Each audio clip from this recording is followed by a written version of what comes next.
Hey, this is the Antisocial Socialite back at it again. Thanks so much for tuning in. Shout out to all of the new subscribers. If you are not a new subscriber, what are you waiting for, darling? Hit that subscribe button, smash that notification bell, so when I get to running this mouth, baby, you are in the loop.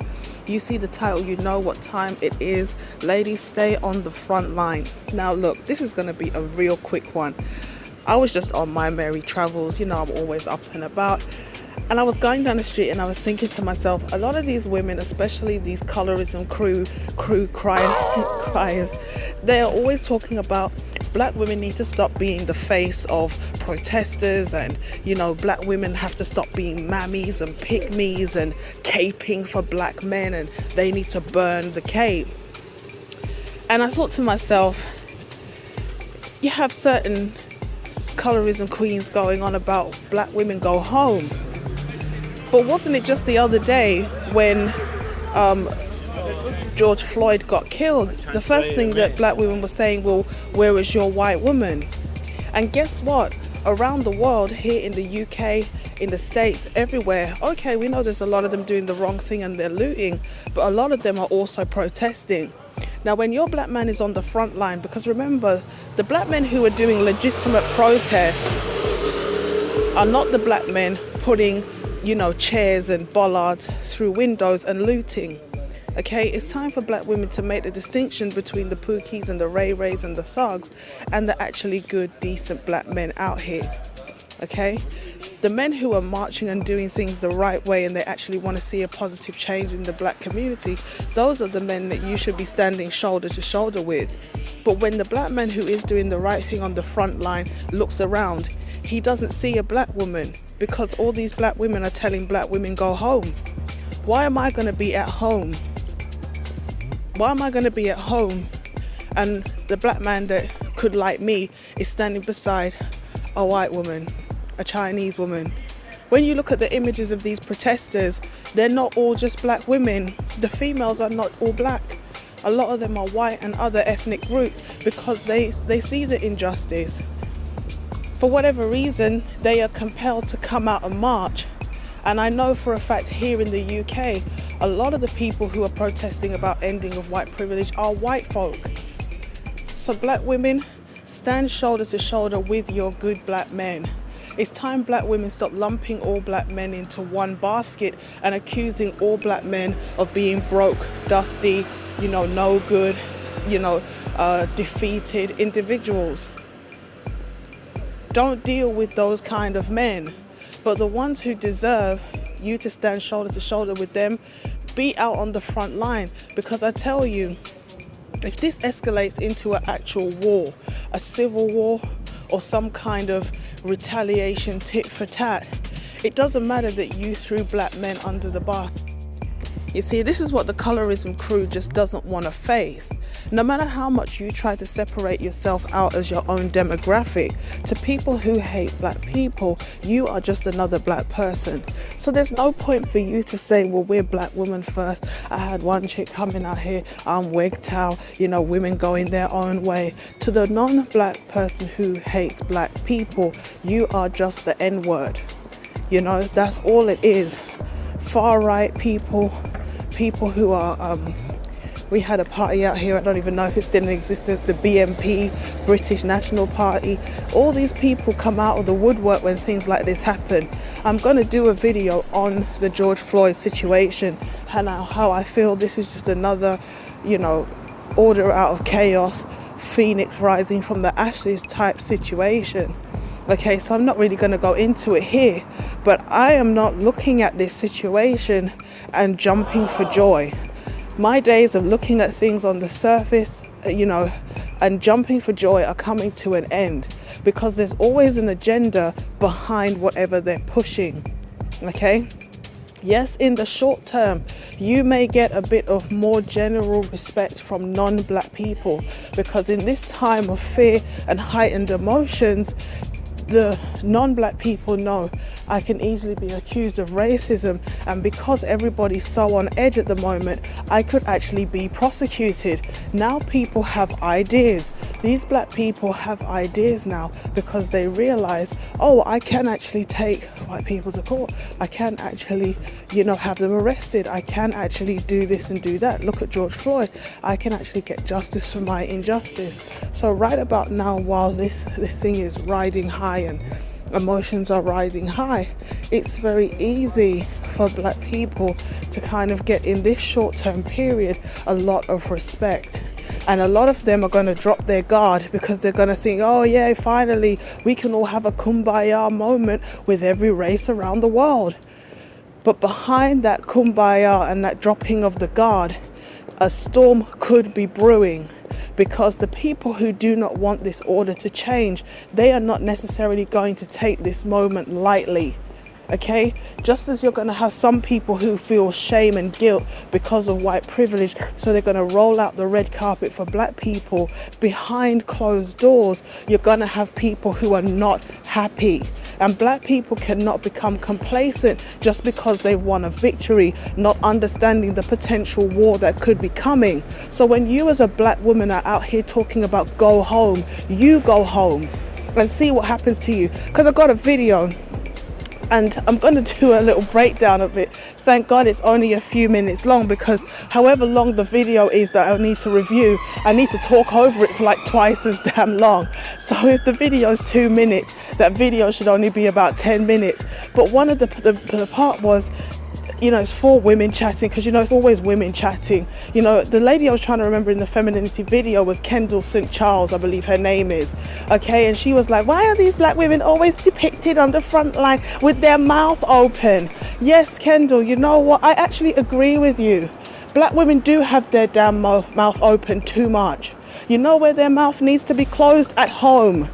Your husband doesn't want to hear your gossip. He doesn't want to hear you complaining. He doesn't want to hear you moaning. He doesn't want to hear about your colleagues. He doesn't want you bitching and moaning at him as he enters through the door. So yes, Kendall, black women do need to keep their mouths shut a bit more. You know who else doesn't want to see your mouth open? Your kids.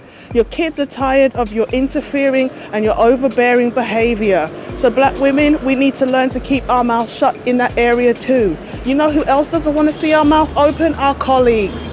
The people we work with, they don't need our unsolicited advice and our opinion on everything all the time. They don't want to hear it. So I actually agree with Kendall. You know where else our mouth could be open a bit less? In front of the fridge, okay? A lot of black women, we're talking about my back, my knee, my this, my diabetes. Maybe we need to close our mouth when it comes to the kitchen a bit more, okay? But standing shoulder to shoulder with a good black man, no, your mouth should be wide open, speaking out, because when it comes push to shove, everybody who's black is getting the same treatment. Black women, online, they're the first to talk about, oh, during the time of slavery, we were just getting beaten and raped as much as the black man. We were all going through. Now all of a sudden it's just us, or it's just them. Which one is it? That's why I did a video. Black women talk out of both sides of their mouth. Give them a mic and a camera and they don't know what to say with themselves. Because it doesn't make sense that you're saying we were all going through, but now you think somehow you're going to escape by becoming your own demographic. But that's not the point I wanted to make. The point I wanted to make was, one of the women was like, oh, this lockdown has made everybody reconsider, blah, blah, blah. And I, as a single black woman, have to go and call all my single black friends because so many of them are on their own. And I was thinking to myself, who asked you to be on your own? Why are you on your own? Did you not have a chance when you were young to get a man and settle down? Or were you too busy pursuing your career and your education and being fierce and being independent? And now, and now the bleep has hit the fan. You're out here talking about I'm all on my own during lockdown. Women calling on other women. Now don't get me wrong, that's the nurturing nature of women. So that's a good thing. And I know some of them, maybe they're widows or, the situation went bad for whatever reason. So, they don't have that opportunity. You see, listen, the timing could not be more poignant. I have to break, this is an intermission, this is breaking news, and something else just broke. I swear to God, and I could be wrong, so God forgive me if I am wrong. I swear to God, a man just cycled past me and passed wind. And I remember I watched something where this woman had to take her colleague to court or something, or she had to have disciplinary action brought against her colleague because this black woman, every time she was at her desk, this white colleague would come past and literally fart in front of her desk. Like just walk past and pass wind, or walk past, stop, and actually fart in front of her face. So this is what I'm saying to you. As a black woman out here, if you think that because you're a female, you can ride on the coattails of Me Too, you make a sad mistake. Because the non-black women who are utilizing Me Too to gain leverage over white men, they're only using the black woman's plight as long as it's beneficial for them. You're only a sister to them as long as your plight makes their agenda progress. It's exactly the same as Black Lives Matter, which is really all about, the LGBTQ community. They're utilizing the death of black men in order to advance the homosexual agenda. And who does the homosexual agenda impact the hardest? Like, I don't want to talk over my other video, but you gotta be understanding. They want to break down stereotypical gender roles out here, and that's why. And I have to give credit to Chrissy, as much as I gun her a lot, I have to give her credit for this, because she did say, at least when it comes to mainstream media, non-black people, they see positive and negative images of themselves. The women have a feminine woman, they have a cooperative woman, they have wife programs about wives. Over here we've got a show called, Sam and Billy Fairs, The Mummy Diaries. It's twaddle, it's such a load of contrived, reality show rubbish. But what it does is it sows in the mind of young black women that you can have it all. You can be pretty, you can snag the man of your dreams, you get the big house with the babies. And for the white girls who watch that and identify with that, it gives them the opportunity to see that there is life beyond, just being an Instagram quote-unquote model, OnlyFans, or a Twitch model. So when they see an image of a white female as a white young person, a white young woman being a wife and a mother, they aspire to have that.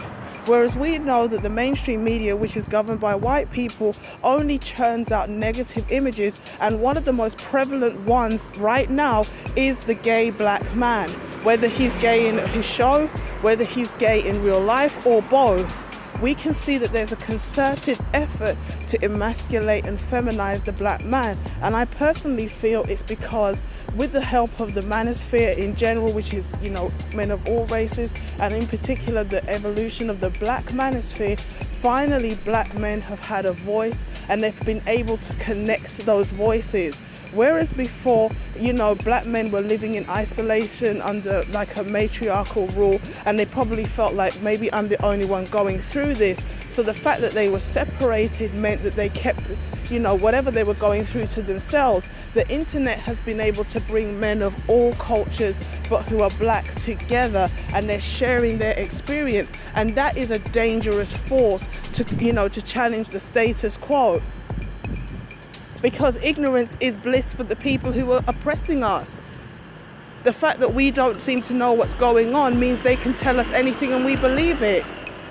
But now that people are using the internet to connect to one another, black men are advancing, and they're talking about building with or without the black woman, and that is dangerous for the powers that be, because the black community is the oppression class. We are the sex and slavery class. Every ethnic group has been designated a commodity, and black people are entertainers, they're sports people, and they're good for sex. That's why it doesn't matter how much you have quality talent. If you are not willing to be sexed up, as a man or a woman, and pimped out, they are not going to give you that white money. Okay? So that's what I wanted to say. Don't listen to these girls who are like, oh, go home and don't stand shoulder to shoulder with good black men, because then you're the same female that's going to be losing her mind when those men who are protesting look around and go off with a white female protester because she had his back when the black woman didn't. That's all I got for this one. Thanks so much for tuning in. Hit the like, share and subscribe button, and I will catch you in the next one. Peace.